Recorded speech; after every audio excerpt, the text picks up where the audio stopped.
మూడు రాజధానులు అంటున్నాడు దానిపైన.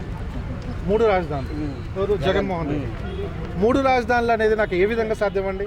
అడ్మినిస్ట్రేషన్ కావచ్చు, ఇప్పుడు శాసన కార్యనిర్వహణ శాఖ అని 3 శాఖలు, న్యాయశాఖ అనేది నువ్వు ఈ పరిపాలనా పరంగా విభజన చేస్తే ఒక ఎంప్లాయీకి కావచ్చు, ఒక సామాన్యుడికి కావచ్చు, ఒక పరమైన సమస్య వచ్చినప్పుడు ఒక రాజధానికి పోవాలి, కర్నూలు వెళ్ళాలా, లేకపోతే విజయవాడ వెళ్ళాలా, వైజాగ్ వెళ్ళాలా?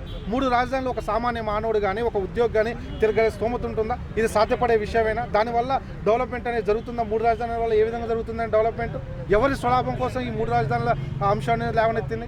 కేవలం అమరావతిని రాజధాని చేస్తే అమరావతి చుట్టుపక్కల ఉన్న భూములు డెవలప్మెంట్ అయితే అది కేవలం అది టీడీపీ మద్దతుదారులకు ఉన్నాయని చెప్పేసి కేవలం కక్షపూరితమైన రాజకీయాల వల్ల ఈరోజు 3 రాజధానుల ప్రస్తావన చేసి 5 ఏళ్ళు చేసింది ఏంటి?